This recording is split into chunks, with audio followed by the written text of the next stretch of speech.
Hello नमस्कार। म अहिले यतिखेर पोखरा स्टेडियमभित्र छु र म यो स्टेडियमभित्रको पनि यो क्रिकेट ग्राउन्ड पोखरा क्रिकेट ग्राउन्डमा छु अहिले, जहाँबाट कि म तपाईँहरूलाई अहिले बिहानको पोखराबाट तीनटा हिम श्रृङ्खलाहरू जस्तै कि अन्नपूर्ण, माछापुच्छ्रे र धवलागिरी, यो तीनटा हिमालय रेन्जको म तपाईँलाई भ्यू देखाउन गइरहेछु पोखराबाट। रातभरिको पानी पराएपछिको अहिले जुन मौसम साफ भएको छ, जसले यो दृश्यहरू देख्न साह्रै रमाइलो लाग्छ र पोखरा वरिपरिको भ्यूहरू साह्रै रमणीय छ र यहाँबाट हामीले हेर्न सक्छौँ। म तपाईँलाई जुम गरेर पनि देखाउँछु अहिले यो कन्टिन्यू केही दिनदेखि पानी परिरहेको छ पोखरामा र पानी परेको हिउँ पनि परिरहेको छ, त्यसले गर्दाखेरि हिम श्रृङ्खलाहरू बडो राम्रो देखिन्छ। अहिले त घाम आएर केही कुराहरू हुँदैछ, अझै बिहान त घाम नआउनुभन्दा अगाडि त झन् राम्रो देखिन्थ्यो। ल हेर्नुहोस्, यो हो तपाईँको अन्नपूर्ण रेन्ज होइन भने यहाँबाट अझै हुँदै गएको छ, जो कि त्यो त देखिँदैन होइन, तर यो भ्यू भने साह्रै रमणीय छ र यसले हाम्रो पोखराको जुन एउटा सौन्दर्यतालाई नि यसले बढाएको छ, जसलाई पोखरामा चिनिन्छ यो हो होइन। यो सरनकोटको डाँडो हो, यहाँ तपाईँहरू हेर्नुहुन्छ सरनकोटको डाँडोमा पनि यस्तो दामी छ, त्यहाँबाट पनि श्रृङ्खलाहरू एकदम राम्रो देखिन्छ।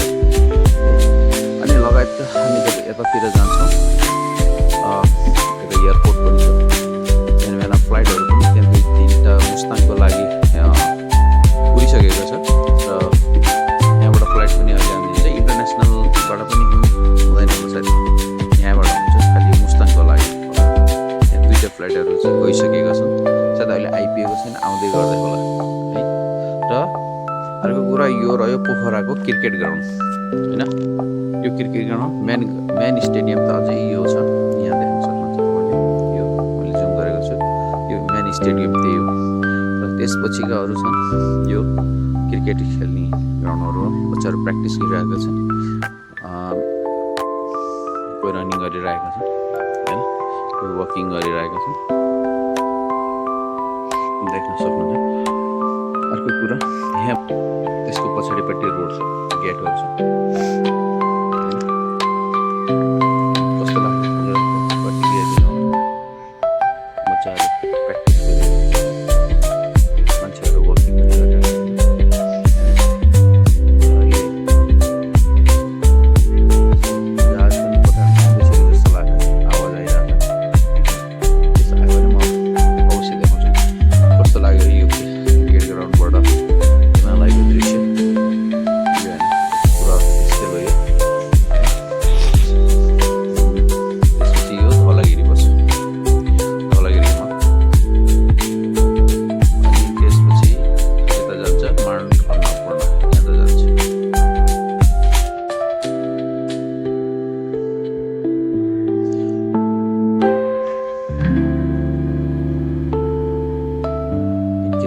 जहाँ छ भने म देखाउँछु है त। मैले पोखरामा हट एयर बेलुन पनि उडेको देख्न सक्नुहुन्छ, यो हट एयर बेलुन हो। त्यसै गरेर अल्ट्रा राइट उडिरहेको छ, अहिले देख्न सक्नुहुन्छ। म तपाईँलाई देखाउँछु है त। यो स्टेडियम माथिबाट उडिरहेको छ। Come so far away from home, there's no way I'm turning back now.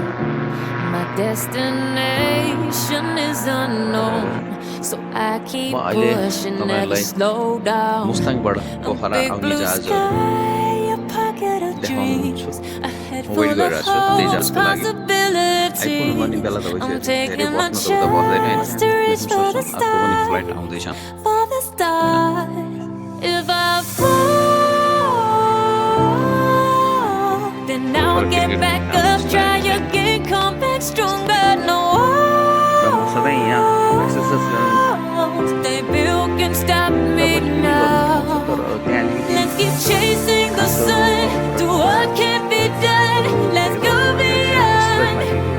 beyond, push the limits, take flight. We'll break through the sky.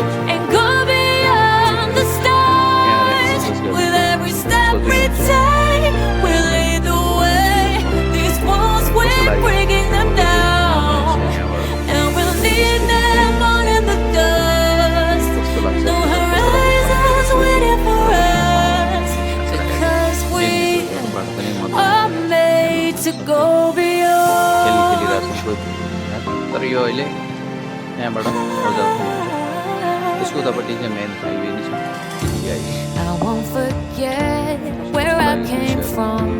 I'll use my best to build a future. म आज तपाईँलाई यो बाटो गएर Moving देखाउँछु forwards, go beyond. के भाग हो They call impossible if I've छुट्यो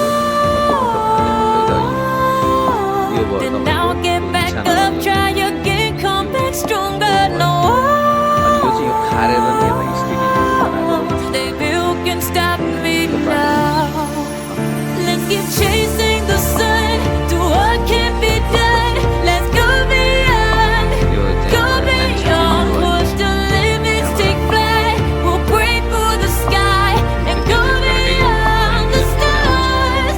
With every step we take, we lead the way.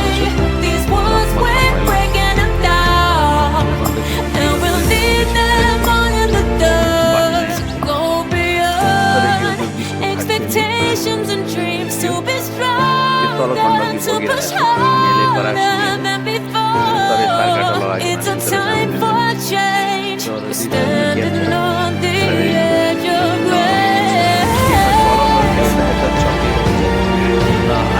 Flight पुस्तकको लागि ए यहाँको फ्लाइटहरू मौसममा बस्छ सायद बिजुली आज के गर्यो आज 3 बजे आउँछ किनभने अहिले तपाईँको 1 बजेपछि होइन 1 बजे लिएर 3 बजे भित्रमा फेरि यो हिमालय रेन्जहरू सबै बादलले ढाकेको छैन तर बादल फेरि पानी अहिले पनि यस्तो पानी पर्छ नि एकपल्ट हिमालय बसेको एकदम आनन्दै आउने पहिलोचोटि पोखरा आउनुभएको छ र पोखरामा पानी परेको भन्छ ल मान्छे मलाई यो पछाडिको भागबाट देखेँ डाँडाको यो स्टेडियम यहीँबाट सुरु भएको छैन तर बिचमा गण्डकी रहेछ होइन तर यहाँ जानलाई अलिकति खतरा छ यो तारबाट त जान त मिल्छ होला तर म त्यति जान्न अहिले होइन मलाई म रेकर्ड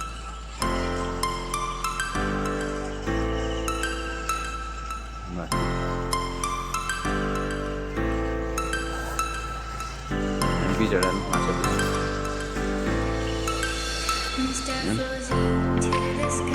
सायद मान्छेहरू गर्दो रहेछ क्या छ तर गहिरो भएको हुनाले तर यो यसको खालको नदीको छ तर एकदम गहिरो छ त त्यस्तोहरू चाहिँ भिडियो खालको छ होइन यहाँबाट चकेको पनि छ त्यो भागबाट चकेको छ आधा यता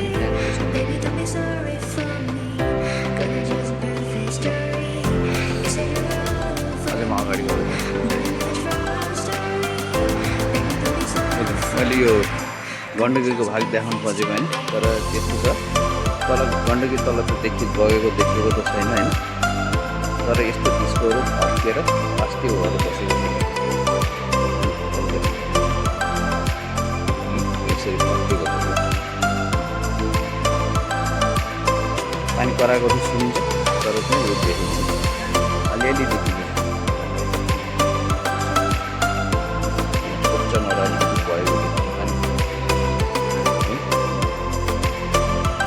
कोप्चोबाट अलिकति पानी बस्दो त्यसमा गण्डकीको होइन तर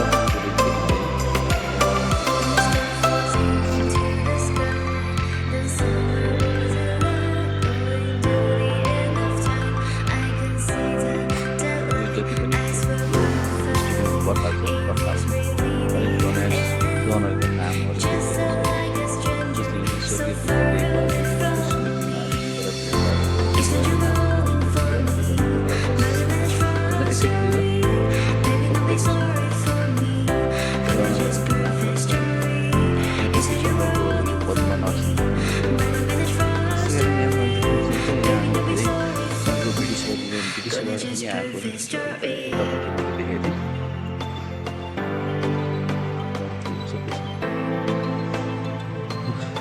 पानी परेको हुनाले गर्दा यहाँ बिच बिचमा पानी जमेर पुरा शीत छैन यस्तो राम्रो छ यहाँ मर्निङ वाक एक्सर्साइज गर्ने एकदम कम्फर्टेबल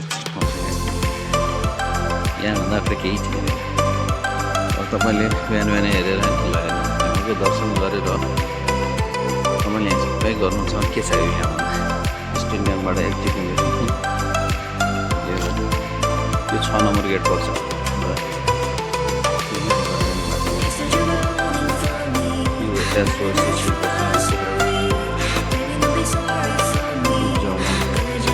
प्राइभेट स्टेडियमबाट बाहिर निस्केँ स्टेडियमको यो बिच भएर नि अनि अहिले चाहिँ हिमालय देखिरहेँ यहाँनिर देखिरहेको छ पोखराबाट स्तूपमा शान्ति स्तूप छ। त्यहाँभन्दा माथिको जुन देख्दैछ यो शिवको स्ट्याचु हो। डाँडामा देख्छ यसलाई पुङ्गी कोट भन्छ। एकचोटि गइएको छ फेरि अर्कोचोटि म भिजिट गर्दाखेरि यसको साह्रै रमाइलो छ। यहाँदेखि त त्यतै 10 मिनटमा पुग्छ।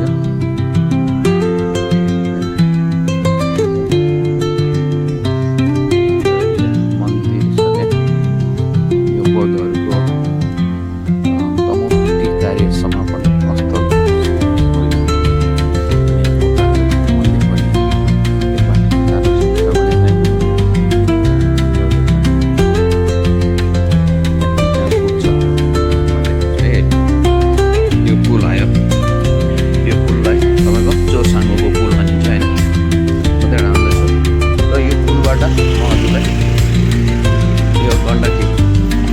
पोखराबाट जुन सेती गण्डकी बिचोबिच भागबाट बगेर आएको छ नि यो खालको जसलाई देखाउँछु। यहाँ आजभन्दा एकदिन अगाडि यो यस्तो ठाउँ छैन चौकेको छ साह्रै तर हेर्नु न यहाँ यस्तो छ देखिँदै तर यो तल गण्डकी छ है यहाँ। तर यो झारहरूले गर्दाखेरि देखेको छैन। तर पुरानो है आउने जाने बाटो यो पुल नहुँदाखेरि यो पुल नहुँदाखेरि अनि यसबाट आउने जाने गरेको यो मान्छेहरूको लागि थियो। तर यो छ म यस पछिको फेरि पनि देखाउँछु पारिपट्टि गएर।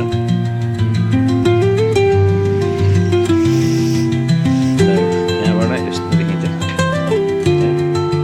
यस्तो देखिँदैन। गण्डकी बगेको त सुनिन्छ तर पानी बगेको चाहिँ देखिँदैन। योबाट खतरा छ। यहाँबाट कोही यदि हाम फाल्यो भने फेरि हेटाउनु पनि गाह्रो छ। यो यसै तल बगेर गइरहेको छैन के भन्ने होला कहिले जुम गरेको थिएँ। अब जुम गरेर देखाउने त पर्ने जुम गर्दा नि कस्तो चाहिँ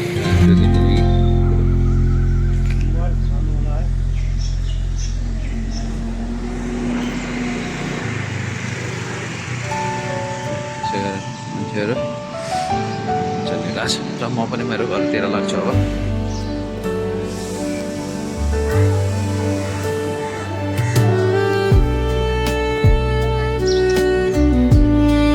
देख्न सक्नुहुन्छ यो पनि गण्डकीको एरिया हो। यो एन्डिङ छ यहाँबाट यो फेन्स लगाएको छ नि फेन्सको उतापट्टि गण्डकी नै बगिरहेको छ तर बिचमा झारहरू देखिँदैन पारेको हो। तर यहाँ त आयो भएको सुनेको रहेछ तर धेरै गहिरोहरू गएको छ। अब यता फेरि अन्य मागो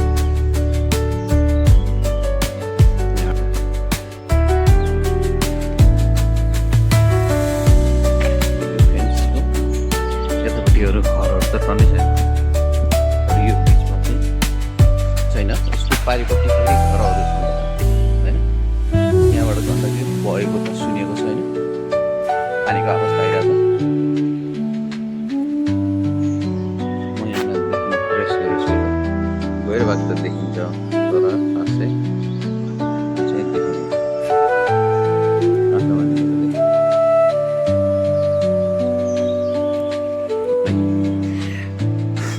मान्छे आउँदा